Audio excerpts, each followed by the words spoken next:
Whoa, is that Freddy Fazbear? Alright, here it is. My long-awaited return to hit indie game, Ultrakill.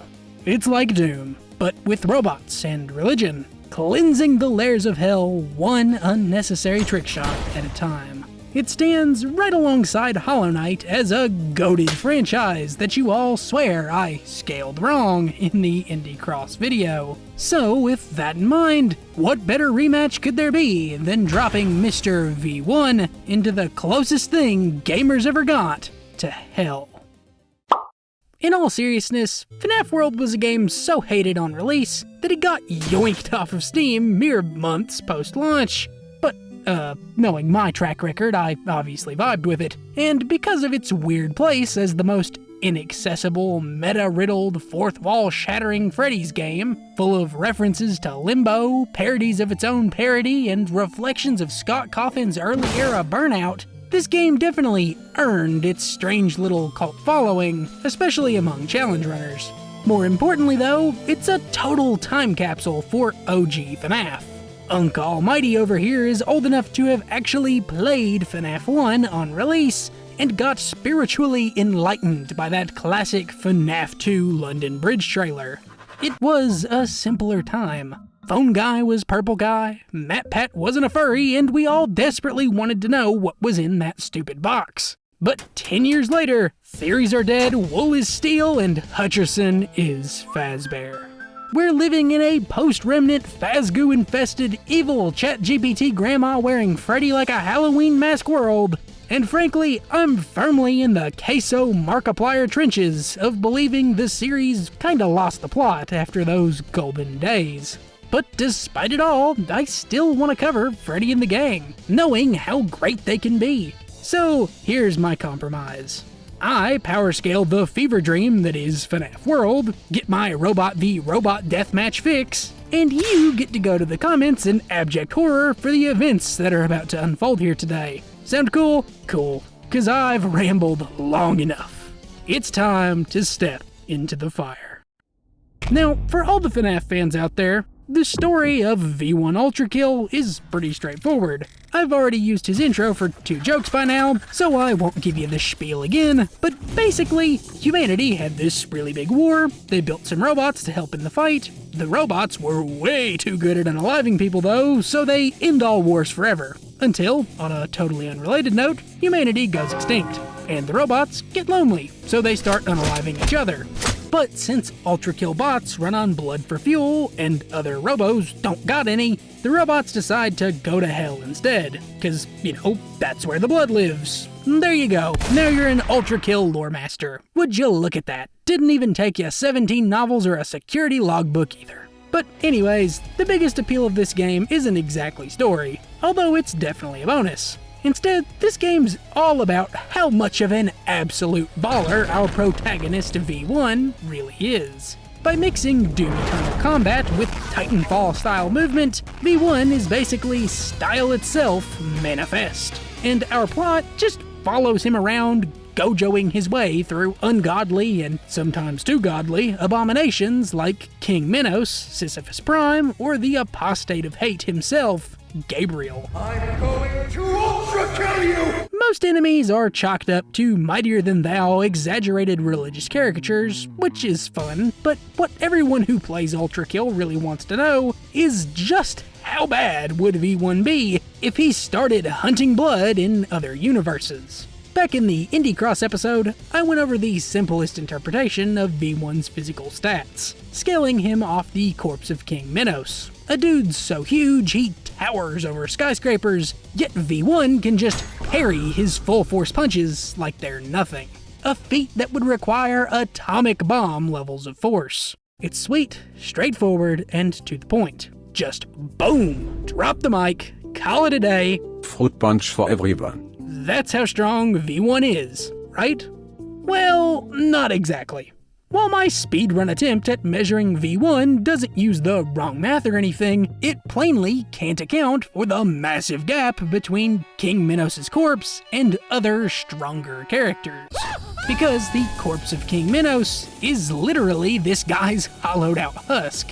the original Minos transcended into a prime soul called Minos Prime, and of course V1 beat the brakes off him too, leaving obvious room for V1 to be far stronger if any of the prime souls had good feats. Then there's also the second, smaller issue that canonically, V1 sees the world like a retro video game. Ultrakill's lo-fi graphics aren't just aesthetic, they're lore accurate. V1's camera literally renders the world like a potato to dedicate more processing power towards shooting things. It also seems to be the non-meta reason why enemies and environments aren't just stylized, they're inconsistent in size. So pixel calcs for things like Minos' punches get even less consistent. Of course, being the ultra buzzkill I am, I still don't think those issues change V1's scaling much, but let's go over those higher interpretations for people who disagree. The three main higher arguments you'll see are continent level, star level, and universal. Quite the power gaps to be sure, but they're all for similar reasons.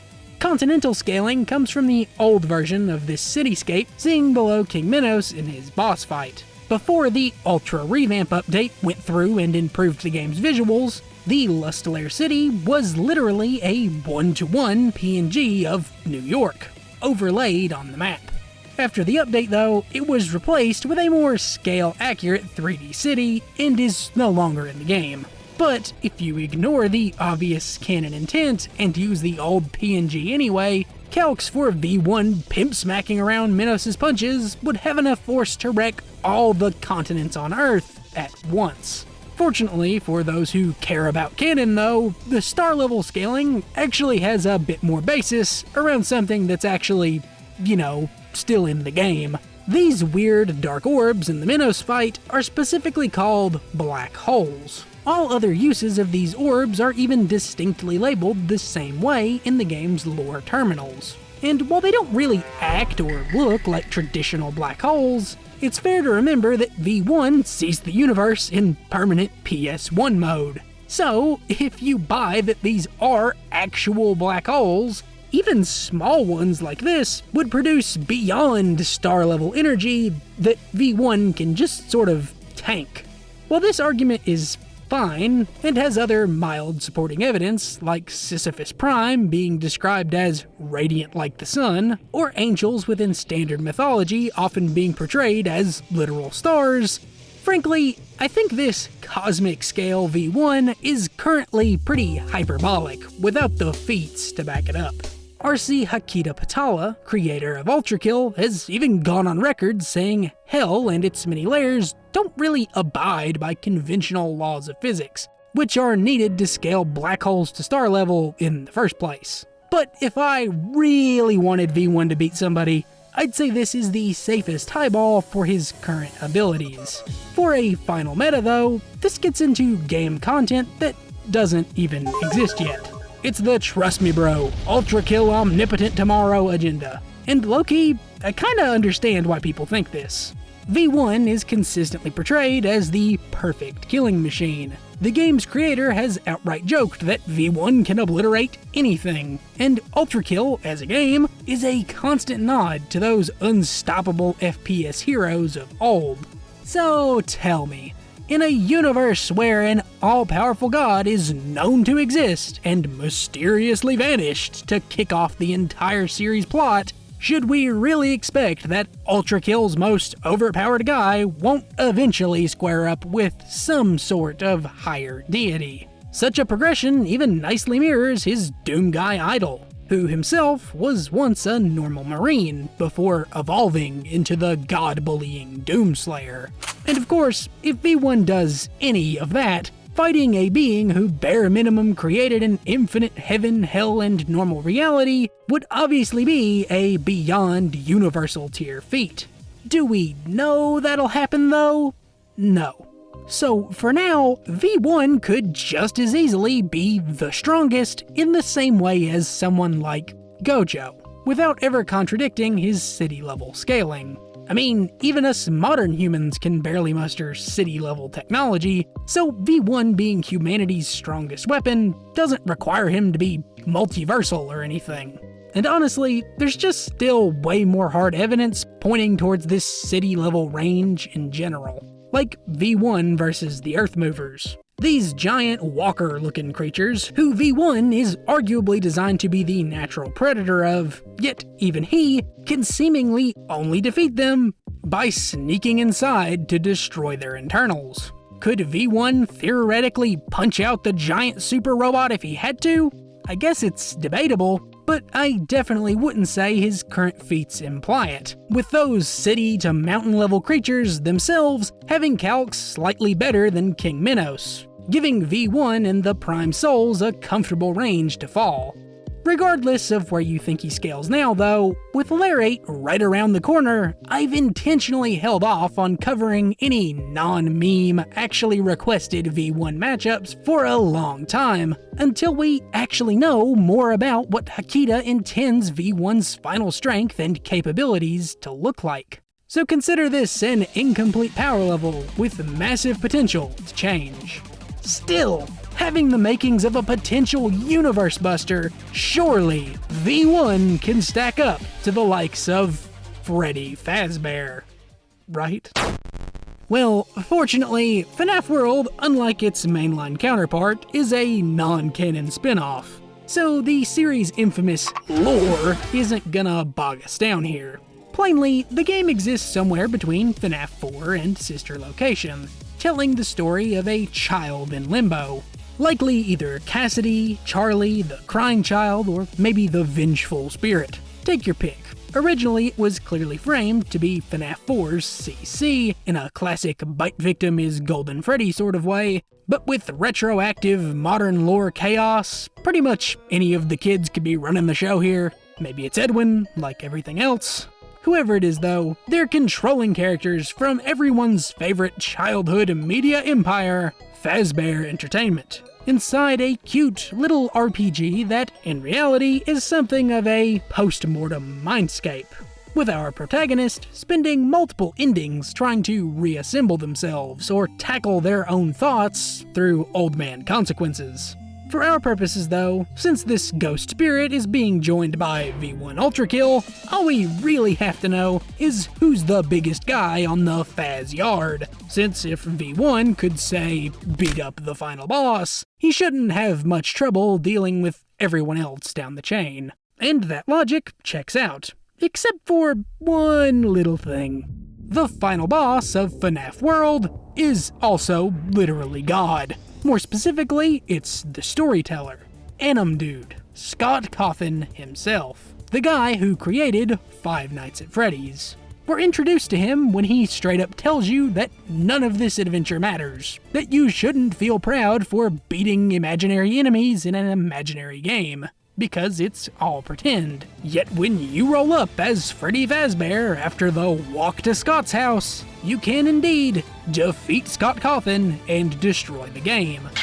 Even setting aside that Scott literally attacks you with the whole entire fourth wall and has blatantly godlike implications for creating the game, Dude's not even the only character capable of universe-breaking nonsense. One of Scott's older game creations, Chipper, also shows up as a secret boss, transcending his own reality to get revenge on FNaF for stealing all his popularity. And beating him also nukes the game and triggers a similar fourth wall shattering ending.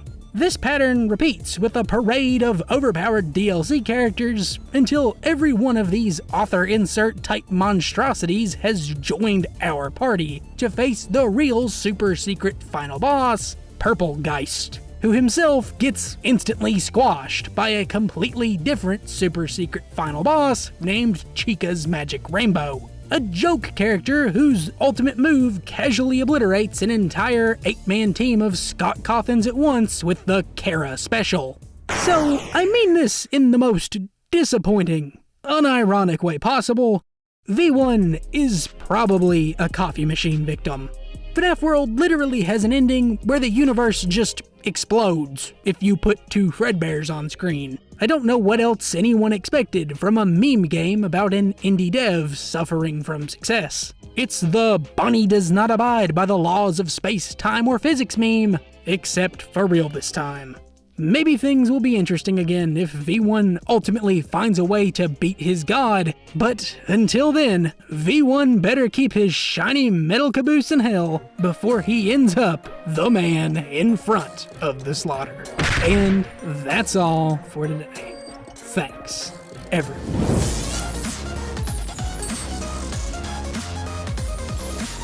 Man, Freddy Fazbear has